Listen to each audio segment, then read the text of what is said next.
Yeah, this drives me crazy in the home stretch of every campaign season because the candidates go around saying stuff that there's no way it's likely to happen. Like, subscribe, comment. It helps out with the algorithm. Like, subscribe, comment. It helps out with the algorithm. Let's go. Nearly 2 months to go until Election Day. Kamala Harris and Donald Trump keep kicking off their campaigns and kicking them into high gear as they ready for the presidential debate. But some of their most prominent presidential campaign pitches may be too far out of reach. Yahoo Finance's senior columnist Rick Newman joins us now with more. Now, Rick, we always know that what we hear on the campaign trail is not actually what is going to come to fruition. And luckily, you've gone through and sort of handicapped some of these campaign promises. Where do you want to start here?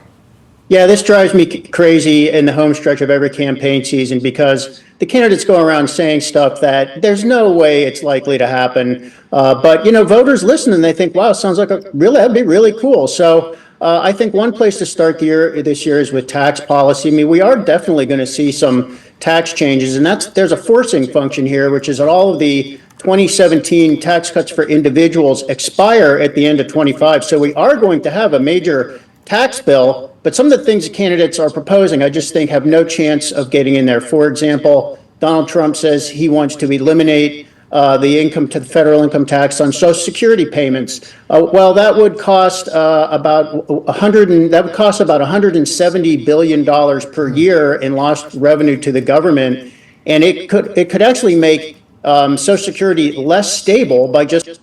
So do you think that the U.S. government can afford that? Comment below and let me know. Also, this guy's shirt is actually pretty fly. Like, I'm not going to lie. You don't look kind of nice. It's making the budget outlook worse than it already is, and that's not something that I think really has any support on Capitol Hill. Kamala Harris and Donald Trump both now say they want to eliminate taxes on tips. I don't think there's any chance of that happening. Only about 2% of American workers earn tip income. And why them? I mean, what about the other 98%? Why would you just target that? Again, that's not something that's really popular on Capitol Hill. In your opinion, was that purely a play for Nevada?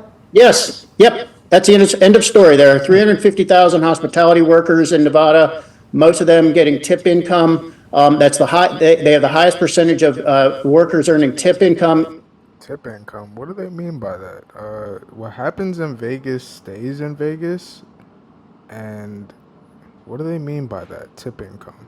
In the country, and it's just going after their votes, and that's one of those things you're just never going to hear about it again. I also think Kamala Harris's $25,000 subsidy for first-time home buyers, there's no chance that it's going to happen because any economist will tell you the main beneficiary of that is not going to be the buyer, it's going to be the seller, because that $25,000 is going to make demand stronger and push up the cost of houses even more, which is already a problem. So examples of some of the things that voters are hearing that are never going to happen.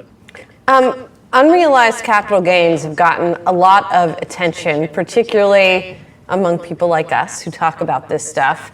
Is that have any chance? No, I don't think so. This is better known as a wealth tax, which Bernie Sanders and Elizabeth Warren are the biggest supporters of.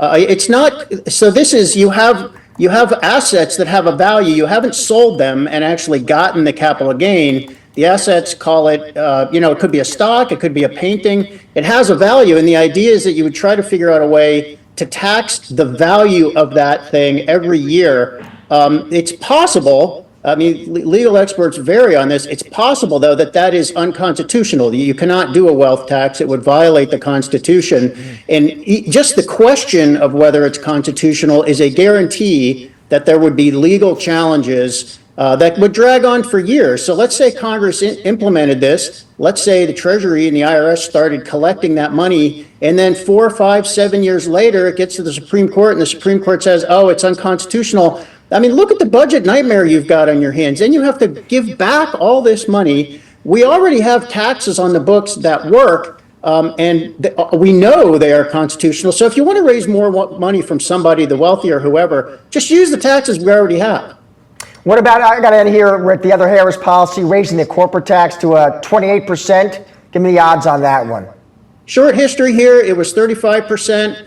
Donald Trump lowered it down to 21%, and Joe Biden favored raising it back up to 28% to raise more revenue. Kamala Harris wants to do the same thing. Joe Biden could not get that done when Democrats controlled both the House and the Senate during his first two terms. He tried. It was in the Build Back Better program that we've all forgotten about. So Biden couldn't get it done. Biden is a master legislator. And to me, if Joe Biden couldn't get it when his party controlled Congress, I do not see how in the world Kamala Harris could get it.